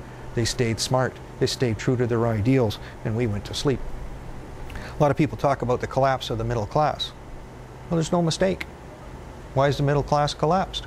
Because when you get to the middle class, after generations and generations climb the peak to give you what you've got today, you sit back in the chair, put your feet up, turn on the boob tube, watch football, and drink beer, and you stop thinking. Stop thinking tactically, technically, academically. You just stop. You can't win a race if you stop. Even though you don't know there's a race, there's still a race. So what the billionaires do is they convince you to sit down and relax because they control the media, and you do it. And one day you had a good union job that paid $30 an hour with full benefits, a pension, and health care. And that job was sent out to China, where someone worked for $2 a day, and you ended up without a job. Or getting one of the newly created jobs where you make minimum wage with no benefits and no pension, with ungodly hours, cruel working conditions, because you sat down and you got out of the race. The world moves at the speed of the predator, not the prey. You got to learn that. You got to teach that to your children. To be middle class is just the same bit of competitiveness in a way as it is to be in the boardroom with the competing factions of corporate power. If you don't compete, if you don't get out of your chair and start thinking, acting, and reacting to circumstances around you, you will fall by the wayside and you will be discarded. And maybe one day as you get old and you don't have a pension and you have no more use as a tool, as a bonded slave to the banksters, you're not going to get an operation when you're over 75. You're just going to be put down like a dog, if that's what you want. Hopefully that's not what you want. So it just boggles my mind that we can be in a situation like that. But the time is coming when we're going to have to face this Waterloo. There's a lot of talk. We're going to get a major shock in August. Part of this may be like a plot, whether that be they do something with Fukushima 2 or they do something at the Olympics to create a physical event to turn the world into panicked animals. So I always use the stampede analogy. The cowboy fires the pistol, the herd stampedes. They don't care where they go. They'll do anything. They just have to stampede. And by stampeding, they leave themselves wide open to be hamburger. But they can't figure that out. There's a lot of simple basics that they just can't seem to figure out. One of the bigger ones they come up with is too big to fail. But the real analogy is it's not too big to fail. It's the bigger they are, the harder they fall. So why build the thing so big if it's going to fall? This article, the Euro's guilty men are now steering Europe to catastrophe. Because we have the same financiers, politicians, propagandists who advocated the creation of the European Union 15 years ago, exposing the dishonest and even brutal methods they used. They lied, they cheated, they manipulated all the facts and data to build this thing. It's like a cult. It is a cult because it's a religion. It's a religion of the Antichrist because they have to build this monster, Europe, for the Antichrist to rise and rule. So it is a religion to them. That's why they can't let it fail. It doesn't matter how much damage is done. It doesn't matter the cost. It has to be done. It's their religion, the religion of Satan. So even though their analogies are all flawed, they have to carry on with them. So I look at it as the drilling the hole in the boat as an idiot to let the water out. Well, it doesn't let water out, it lets it in. And they're drilling the hole, and they're drilling a bigger hole, and a bigger hole, and a bigger hole. The only lasting solution to the crisis is a total reversal of the policies being pursued by the European elite. But we're not going to see that happen. One gentleman published a paper, and it's nice to see that some people come along who are quite intense. Very bizarre company he works for, Bedlam Asset Management. In Bedlam we are having, he predicted the banking crash 4 years ago, weaker Eurozone countries to default on their debt and pull out of the single currency. Far from leading to chaos and devastation, he says this would quickly return the economy to economic buoyancy. Bank depositors are withdrawing their money and banks are in collapse. Capital investment is installed. Foreign investors are pulling out their money as fast as they can. The capital flight that I discussed. The moment these countries quit the Eurozone and default on their debt, this process will speedily go into reverse because then the earthquake happens. Day earthquake +1. You get out and you rebuild. Bank depositors will no longer have anything to fear. Money will return. New owners will buy the failed banks. Foreign investors will flood back in. There'll be a surge of inflation, but it will still instill an economic revival of the economy. So it's just like you prune your bushes and they grow back bigger and stronger. They just need a pruning. And if you don't prune them, they'll never grow back bigger and stronger. There's an economic principle involved in all this that he understands. He went to school. Good man. It's called Ricardo's Doctrine of Comparative Advantage. So we're in this building here. If everything in the building goes bust, sooner or later somebody's going to buy the building and turn it into something else. In Toronto, that probably means it's going to be a condo. But something will take up the space and it will live again. Money will be generated. Income will be generated. It'll turn into something else. It morphs. But it can't morph unless you cast aside all this dead wood and prune the tree. So it's better for these countries to get out of Europe. They never should have got in the first place. They had to sell their souls to do this. They were tricked, they were lured, lied to, and manipulated. Why do you want to get into a system like that? I guess so you can climb up to the top of your building, jump off the roof, holding the hand of your 91-year-old mother and crashing into the cement. Victory. And then one short little addendum, I guess, that I have to put in here on my local Mantra News here in Toronto, 680 News, that they talked about the fact that Germany had its banks downgraded. I went, wow,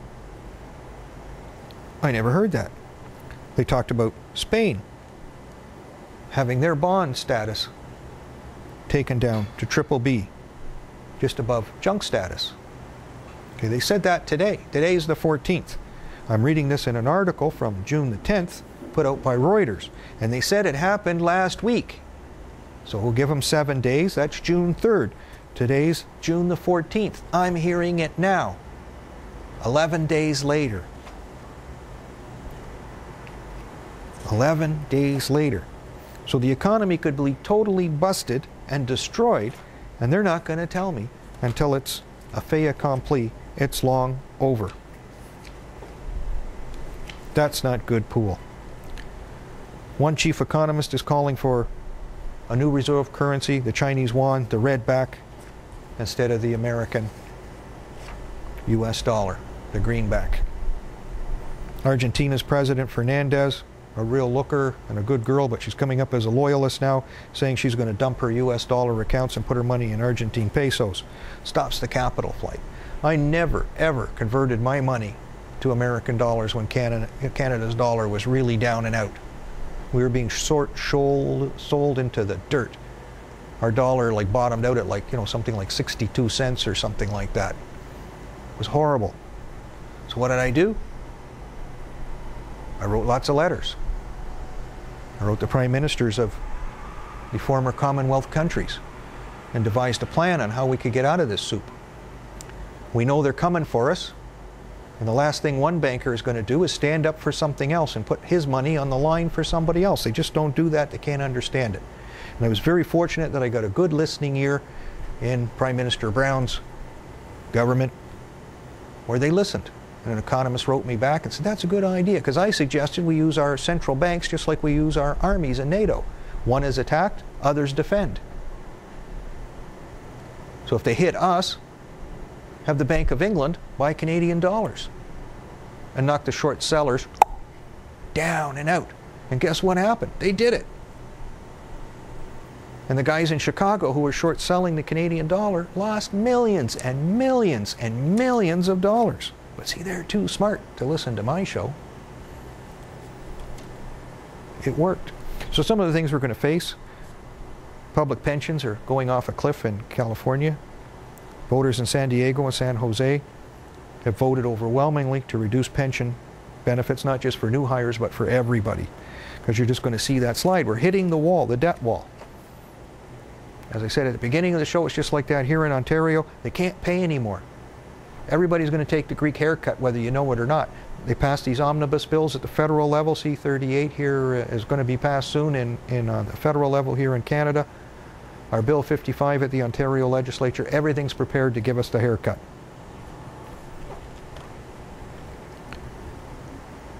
The International Air Transport Association is blaming a lot of losses in the airline industry because of all the green rules that the European Union has come up with. All these things are just debt burdens, tax burdens that destroy you. Ireland is just a vacant lot because of this.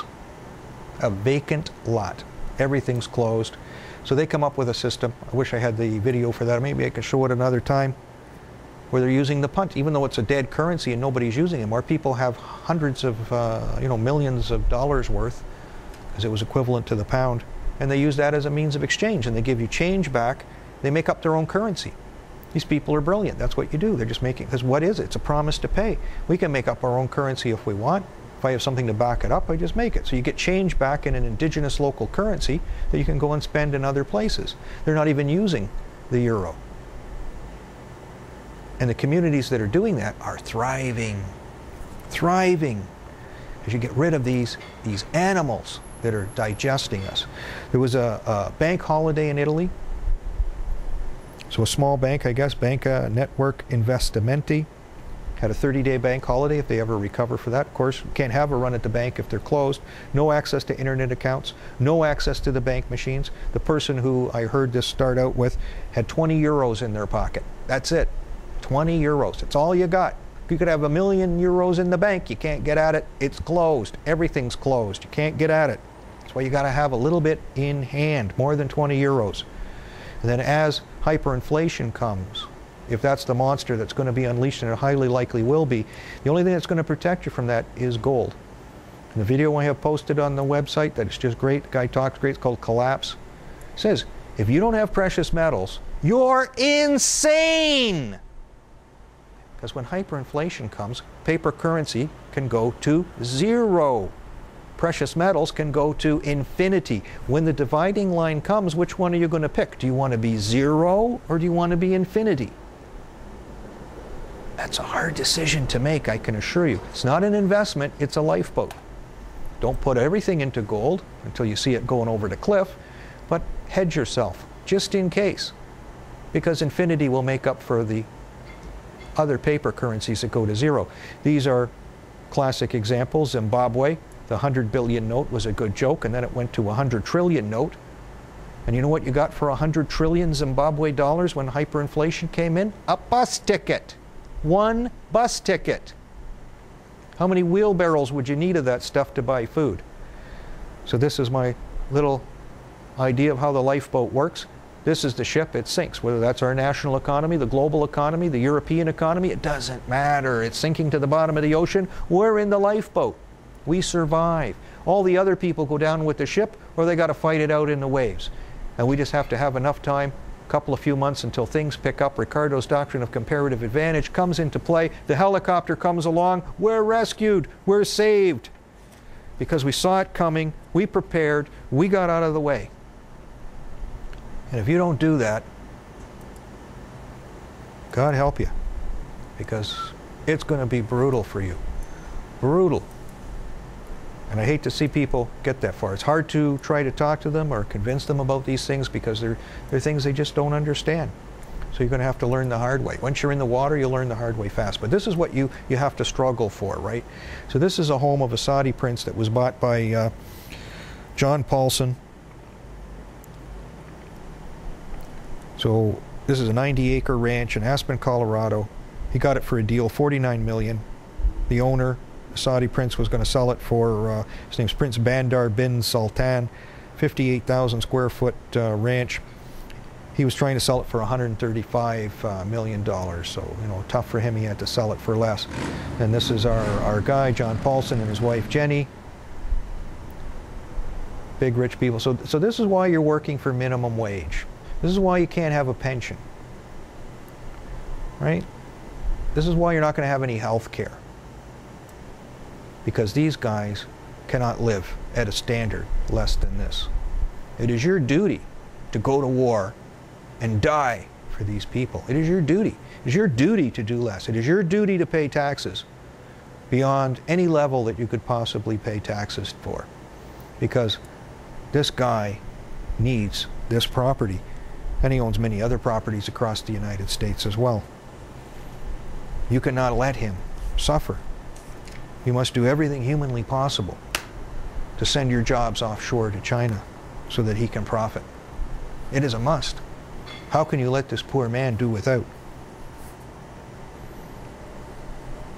21 signs that this could be a long, hot, crazy summer for the global financial system. There's rumors going around that holidays have been canceled with the major financial institutions. PIMCO asked its employees to cancel vacation and have all hands on deck to prepare for a Lehman-type event. People have heard the same thing at JP Morgan. The Bank of International Settlements, global lending is contracting at the fastest pace since the economic crash of 2008. Global lending contracting at the fastest pace. Unemployment in the Eurozone has hit a brand new all-time record high. Portugal will be bailing out 3 major banks. U.S. banking stocks are being hit extremely hard. Morgan Stanley stock has dropped 40%. Yields on Spanish debts and Italian debt are absolutely soaring. 10-year U.S. Treasury hit a record low Friday because investors are scared and are looking for safety. Treasuries are at 1.46 because people are freaking out. New orders for factory goods in the United States have declined 3 times in the last 4 months. U.S. job growth in May is well below expectations. Economies all over the developed world are absolutely slowing down right now. Brazil wilted in the first quarter. India grew at the slowest pace in 9 years. China's HSBC manufacturing index fell further into the contraction in May. New orders are dropping. Inventories rising. Stocks in Japan hit a 28-year low. Over the past 5 years, the stock markets of Greece, Spain, Italy, Portugal, Ireland, and Cyprus have fallen by more than 50%. The Greek economy is literally shutting down. Unpaid bills are threatening Greece's electricity supply. State-owned electricity market operator LAGIE, a clearinghouse for power transaction, hasn't paid independent power producers for electricity it bought from them. They haven't paid their natural gas supplier either. Payment is due on June 22nd. Its supplier is Gazprom in Russia, and they insist on getting paid. If not, they will shut off the valve. To take their power offline, removing a third of the country's electrical production. We are in that state here, too, in Ontario, because we closed a lot of our power plants and we started buying electricity from international markets, specifically the United States. When we hit that part of the wall too, we won't be able to pay for the electricity and the suppliers will have to shut it off. So we'll have to freeze in the flippin' dark because that asshole Dalton McGuinty sucked into the green movement and closed down our power plants. So we're not self-sufficient. And when we can't pay the bills, we die. Thanks, Dalton. Some people like to call him, they call him McGuilty, because he is guilty. He's guilty of the genocide that is to come. He's a total fool, a boob, and an idiot under the thumb of the international banking cartels. Aren't they all? 273 billions of failed real estate loans in Spanish banking. 66 billion euros pulled out of Spanish banks. Unemployment rate in Spain, 24.4%. 50% for those under 25. Silvio Berlusconi warning that Italy may have to take drastic action if something is not done. People are in shock. Confidence has collapsed.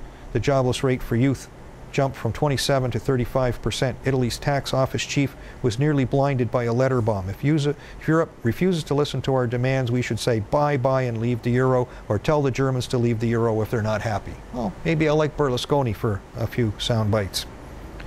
Cyprus is going to be the next European Union nation to need a bailout. Switzerland is threatening to implement capital controls because of the massive inflow of money coming into their country. World Bank President Robert Zoellick is warning the summer of 2012 could end up being very similar to the one experienced in 2008. Events in Greece could trigger a financial fright in Spain, Italy, and across the Eurozone. The summer of 2012 offers an eerie echo of 2008. Germany's former Vice Chancellor Joschka Fischer is warning that the entire EU could fall apart in the crisis. Let's not delude ourselves. If the euro falls apart, so will the European Union, triggering a global economic crisis on a scale that most people alive today have never experienced. These are serious times indeed. Dark days ahead if these idiots in charge continue the way they continue. And I don't doubt that for a minute. Some of the funny news is, I guess David Cameron left his 8-year-old daughter in a pub. The Secretary of Commerce got in a little drunk driving. Well, no, he wasn't drunk. Got in a little accident. Got in 3 accidents actually in quick succession, and has taken out on stress leave. That's kind of cute. We have like impaired operation of the global economy with these people. Then of course we have the big spy network here, global spy network. Google is going to go out and send their aircraft to make military precision photographs of everywhere. This is Steve Jobs and Bill Gates when they were small looking over the fence, but now it's going to be done with their snooper planes where they can photograph everything, 6 different directions. It's just absolutely insane. Absolutely insane. Prince Philip had a guest on the barge for the royal party for the Queen. Turns out to be a convicted sex offender. Guy played doctor, lured women in. The son knows a convicted sex offender in New York. It's just absolutely insane. But I think there's some very dark secrets in the royal family.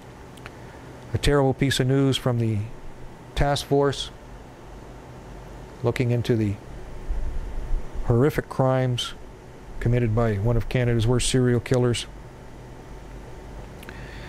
It's coming out at the Picton inquiry. So this guy, Picton, you know, just cut women to pieces and fed them to pigs and brutalized them in ways we can't even imagine. So when RCMP Corporal Catherine Galliford has released a 115-page statement to the RCMP saying that fellow investigators in this task force that were working to track serial killer Robert Picton were just the most corrupt, evil bastards you could imagine, watching porn films, drinking, shirking their duties. She said that they had evidence in 1999 to get a search warrant, and it wasn't used. She was sexually harassed, intimidated, and threatened by these people on a regular basis. So the search warrant wasn't effected until February 5th, 2002.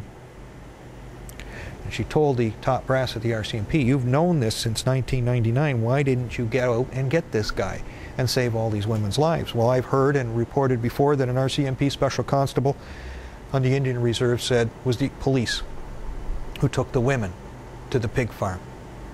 And in one of the statements, she says in her statement, she's approached by her fellow officers who said they wanted to see her in the hands of Willie Picton, quote unquote. They wanted to see Willie Picton escape from prison, track me down, strip me naked, and string me up on a meat hook and gut me like a pig.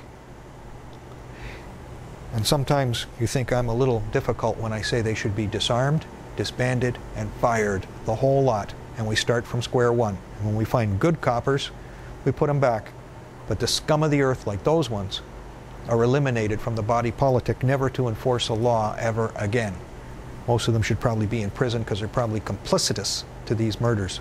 They allow these sadistic killers to work on the behest and the bequest of the elite rich for whatever reason, give them protection and cover. That's what I think is the truth of the matter. And this poor young woman has no idea of that, and she's facing enormous mental traumas where she's afraid to go out of her house. On the funny side, an NYPD copper picks a Supreme Court judge who called for help for the guy because they were arresting a prisoner. There's a bit of a scuffle. This guy took offense to the fact that this guy is interfering in his whatever arrest. And he gives the judge a karate chop across the throat, sends him ass over tea kettles. There's a smart guy. You don't ever want to appear in that judge's court, pal. No copper will. Because now he knows who to believe when the prisoner says he was beaten. Because the judge is still sore when he thinks about it. Indiana passed a law that says citizens can shoot police officers if they enter a dwelling unlawfully. That's a very dangerous precedent to set. But if you're breaking the law, it shouldn't matter that you're a cop. If you're coming somewhere to use deadly force to kill people, the victim should be able to respond with deadly force. Speaking of victims responding with deadly force, this is the guy who's going to greet you in a Syrian village. The Daily Mail publishes this, which I believe is a propaganda article, saying that the Syria steroid ghost killers that keep Assad in power, slaughtering women and children, these are them. They identify themselves, name, address, phone number practically. They show all these guys in their various versions of insanity, laughing, joking that they're the death squads that go around and kill these innocent people. Well, I find it hard to believe, they're even making a movie about it actually,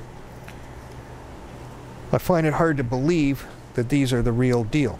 So the movie they're making is called Enforcers. I believe really that these are CIA type contract agents because they can go around and not fear arrest, persecution, or ending up at a war crimes trial down the road. These are the ones who are going around doing this. That's what I believe. because they can do it with impunity. Ron Paul's out of the race. Rand Paul is throwing his support in for Mitt Romney. That's a heartbreaker for a lot of people, myself included. Not much we can do about it. At the Levinson Inquiry, John Major says it was Rupert Murdoch that told him, "I'll break you if you don't do what I tell you to do." And then later, he said the same thing to Tony Blair. "If you don't toe the line the way I want you to, I'll destroy you in my newspapers." It's a lot of power for those people to have. That's why it's so imperative for you to change the channel. And one of the few channels you can change to that isn't corporate controlled, isn't a CIA operation on the side, is that channel. And one of the few shows you can listen to is Conspiracy Cafe. We come here, we just speak as honestly and truthfully as we can. We try to find out what we can to benefit you and your families so that you can prosper in a time of universal deceit, on the verge of an Armageddon, economic and possibly militaristic, that the New World Order has planned for you. The only protection you can get is to come here, find your mana here. Send some of your mana here to help us out. Use the PayPal account that's on the website. We can take anything payable in Canadian dollars here, mail to the station, put it in my name, makes it easier to cash. And we can turn the tide on what's to come. We don't have to suffer. We have dominion if we take the initiative. You want to be the middle class that just sits on a bench and puts your feet up and watches brain-dead TV, you're going to lose. The only way you've got to be middle class was to strive, connive, struggle through generations and generations, even through revolutions and rebellions, to get you to the stage where you're at. Don't fall back and let it all go back into the bottle. You can't do it. Our forefathers and mothers struggled very hard to get us to where we are. It's a small task to pay for us to keep it. Very small task. Small contributions keep us on air. More and more people are coming aboard all the time. I'm just shocked sometimes at where we go and what we get into and who listens and what effect they have and what they can do. It's just mind-boggling. The power is in our hands. We just have to use it. And this is where you most effectively use it, I think. So we thank you for coming out. This is Conspiracy Cafe. We're here on that channel. Next week we're going to do something completely different, as Monty Python used to say. We're going to have a guest. We're going to have a UFO specialist coming in. Stanton Friedman, who's going to be at a big conference here in Toronto, put on by Coast to Coast AM, Conspiracy Culture Bookstore. George Norrie from Coast to Coast is going to be in town. Maybe we can even steal him one day. We'll get to meet him on the weekend. And we'll talk about UFOs. I'll have my old colleague from this formats, James Harp, with me to ride shotgun with me. Maybe Patrick from Conspiracy Culture will show up. And we're going to do something completely different. Good break from the doom and the gloom. So we thank you for coming out. We'll see you next week. It will be Thursday, because that's going to be a special date. And I'll come in here on my other day. So we thank you for coming out. We appreciate it. Everything you do can change the world. Everything I do can change the world. We have the power. Use it. Good night.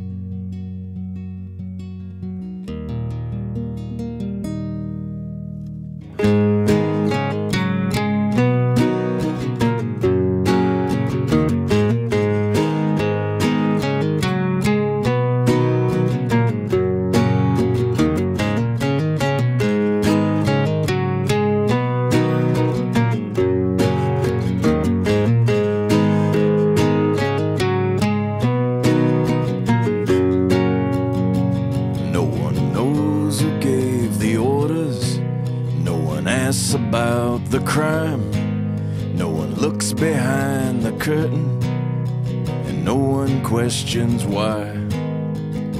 The only time we got is right about now. across my heart. I take the vow I'll never turn, I'll never bend. I'm with you now until the end.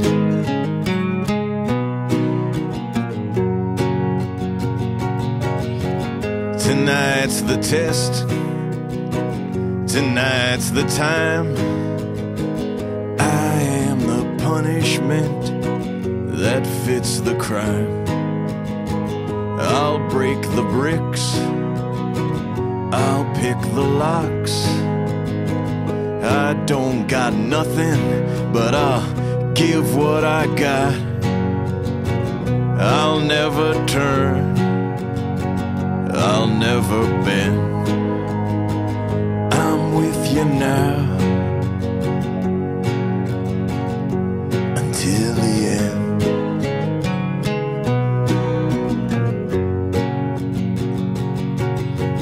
10 trials whose outcomes all fixed from the start. 9 judges sitting counting their money in the dark.